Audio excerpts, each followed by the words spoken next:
There is a machine that you carry with you everywhere you go.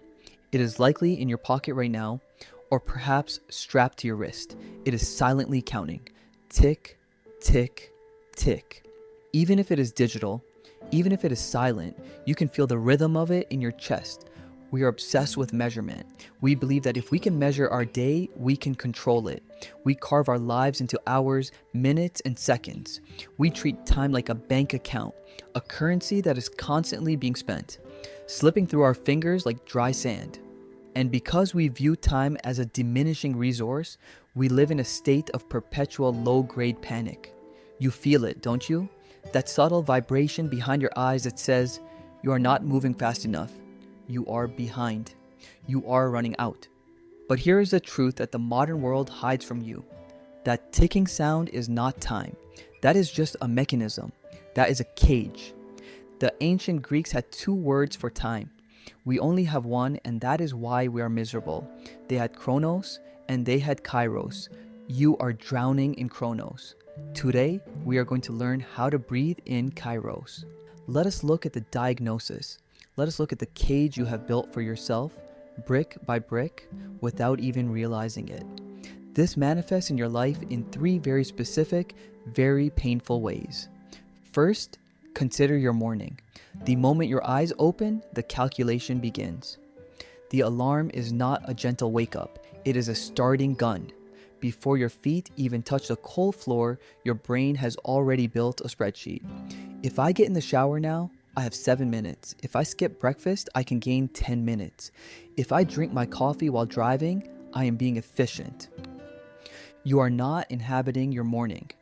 You are not feeling the warmth of the water or tasting the bitterness of the coffee. You are treating the present moment as nothing more than a bridge to get to the next moment. You are rushing through the now to get to the later. Second, look at your leisure. This is perhaps the most tragic. You finally have free time. You sit down to watch a movie or read a book, but the machine is still running in your head. You check your phone. You wonder if you should be doing something else. You feel a strange guilt for sitting still. You try to optimize your relaxation by multitasking. You are physically on the couch, but mentally you are watching the clock, measuring how much relaxation you have left before the work begins again. The relaxation becomes a deadline. And third, the night. You are lying in bed, the room is dark. It should be peaceful, but you look at the time. It is 11:42 p.m. If I fall asleep right now, I will get 6 hours and 18 minutes of sleep. You do the math of sleep, and the pressure of that math creates cortisol, the stress hormone, which keeps you awake. You are so obsessed with the quantity of rest that you destroy the quality of it. Why do we do this? Why is the human brain wired to treat time like a threat? Biologically, your ancestors needed to track time for survival, but they tracked macro time. They tracked the seasons for the harvest. They tracked the position of the sun to know when to seek shelter. They did not track seconds. They did not track nanoseconds. Your brain is designed to look for scarcity. In the wild, scarcity of food meant death. In the modern world, we have solved the food problem, so the brain has transferred that fear of scarcity onto time. We feel time scarcity.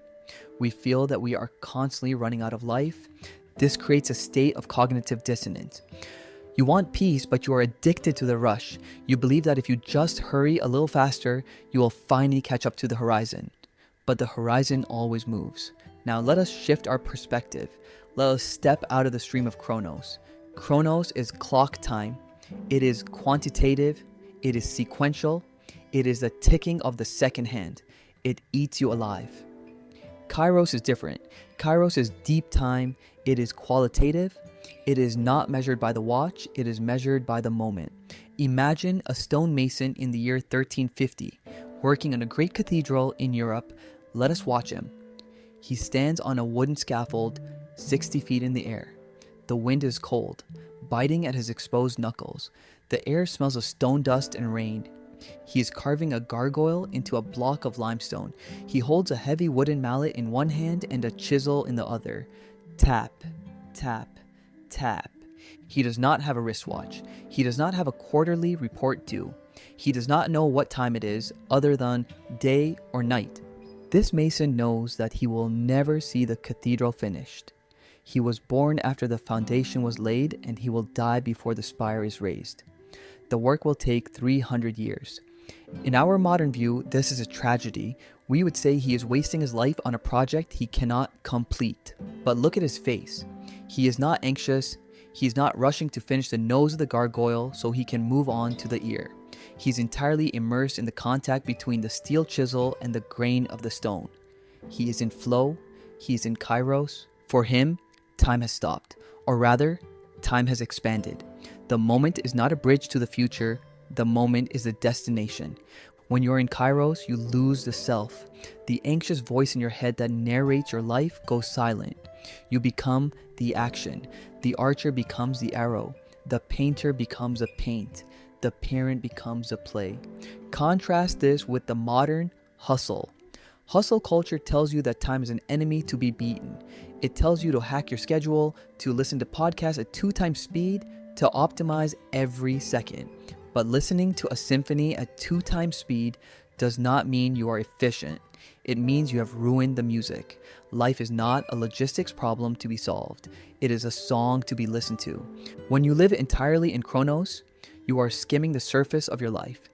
You are like a stone skipping across the water, moving very fast, touching the surface only briefly, and eventually sinking. To live in Kairos is to dive. It is to go deep. So, how do we reclaim this? How do we find the cathedral in a world of strip malls? You cannot escape Chronos entirely. You have a job. You have appointment. The train leaves at a specific time. We must respect the clock, but we must not worship it. Here's the action. It is one small brick. I want you to create a Kairos hour. This is not a metaphor. I want you to do this literally. Choose 1 hour in your day. It could be early morning or late evening. During this hour, you must remove all measurement devices. Take your phone and put it in a drawer in another room. Take off your watch. If there is a clock on the microwave or the wall, cover it with a piece of tape or a towel. This is harder than it sounds. Your brain will panic. It will scream, "What if I miss something? How will I know when the hour is up?" That panic is the withdrawal symptom of your addiction to Chronos. For that hour, do one thing. Read a book, go for a walk, cook a meal, play with your dog. But do it without the end in mind. Do not walk to get exercise. Walk to walk. Notice the texture of the pavement. Notice the color of the leaves.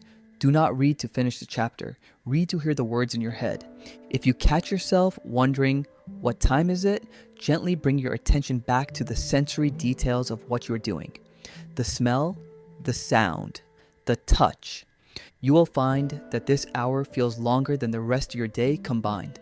When you stop counting the seconds expand. You stop enduring your life and you start inhabiting it. The Greeks knew that Chronos eats his children. The clock devours us. But Kairos is where the gods live. You do not need more time. You need more depth. Stop looking at the hands of the clock. Look at the sunset. The sunset does not tick.